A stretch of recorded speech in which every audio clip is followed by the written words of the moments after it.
नमस्कार दोस्तों, हर हर Mahadev. Veena Deepak Soni YouTube channel में आप लोगों का स्वागत है।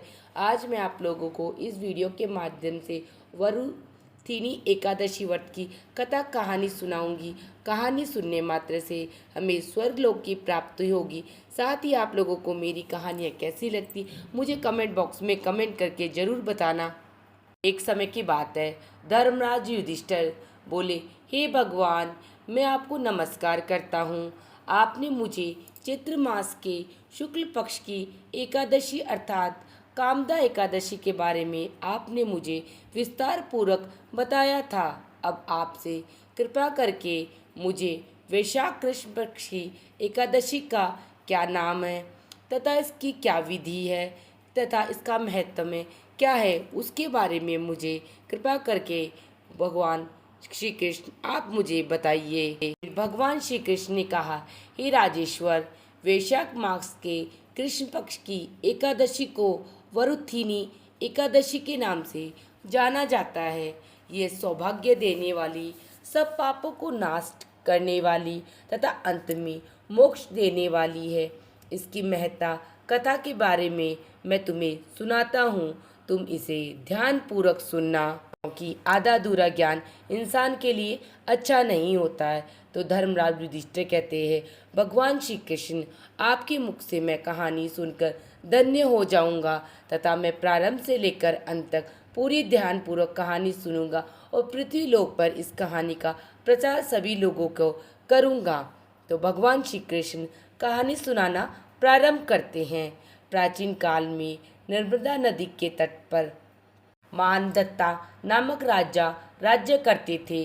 वह अत्यंत ही दानशील तथा तपस्वी थे। एक दिन जब वह जंगल में तपस्या कर रहे थे, तभी न जाने कहाँ से एक जंगली भालू आया और राजा का पैर चबाने लगा। राजा पूर्ववत अपनी तपस्या में लीन रहे। कुछ देर बाद पैर चबाते चबाते भालू राजा को घसीटकर पास के एक जंगल में ले गया। राजा बहुत घबराया, मगर तपस्या धर्म अनुकूल उसने क्रोध और हिंसा न करके भगवान श्री कृष्ण से प्रार्थना की। करुण भाव से भगवान विष्णु को पुकारा। उसकी पुकार सुनकर भगवान श्री कृष्ण हरि विष्णु प्रकट हुए और उन्होंने अपने चक्र से भालू को मार डाला।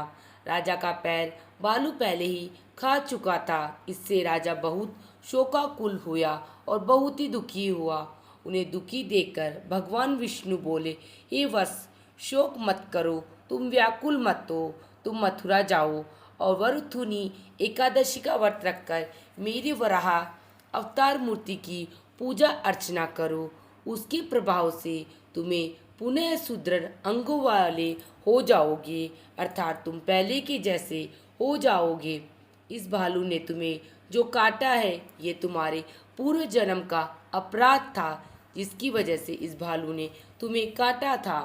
भगवान की आज्ञा मानकर राजा मानदत्ता ने मथुरा जाकर श्रद्धा पूरी निष्ठा भक्ति के साथ वरुथिनी एकादशी का व्रत किया, पूजा विधि की और इसकी प्रभाव से राजा शीघ्र ही पुनः सुंदर और संपूर्ण अंगों वाले हो गए। इस एकादशी के प्रभाव से राजा मानदत्ता स्वर्ग गए थे और उन्हें स्वर्गलोक की प्राप्ति हुई।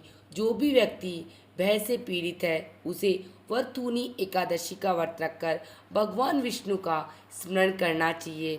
इस व्रत को करने से समस्त पापों का नाश होकर हमें मोक्ष की प्राप्ति होती है। जिस प्रकार राजा मानदत्ता ने वरुथिनी एकादशी का व्रत करके अपने संपूर्ण अंगों को पुनः प्राप्त किया और अंत में मोक्ष की प्राप्ति की, जो भी व्यक्ति निष्ठा भक्ति और श्रद्धा के साथ वरुथिनी एकादशी का व्रत करता है, उसकी सभी मनोकामनाएं पूर्ण हो जाती है। और एकादशी के व्रत के अंदर हमें निष्ठा भक्ति के साथ, अगर आपके पास विष्णु भगवान की प्रतिमा नहीं है तो आप लड्डू गोपाल भगवान की भी पूजा अर्चना कर सकते हैं और उन्हें फलहार अर्पित करके निष्ठा भक्ति के साथ जो भी व्यक्ति पूजा करता है, उसकी सभी मनोकामनाएं पूर्ण होती है। इसी के साथ मेरी वरुधिनी एकादशी व्रत की कथा कहानी समाप्त होती है। आप सब लोगों को मेरी कहानी कैसी लगी मुझे कमेंट बॉक्स में जय श्री कृष्णा या हर हर महादेव लिख के ज़रूर बताना। वीडियो पसंद आई तो वीडियो को लाइक करना और चैनल को सब्सक्राइब करना, जिससे आने वाली वीडियो का नोटिफिकेशन आप लोगों को प्राप्त हो सके। वीडियो देखने के लिए आप सभी का धन्यवाद। हर हर महादेव। मिलते हैं नेक्स्ट वीडियो में।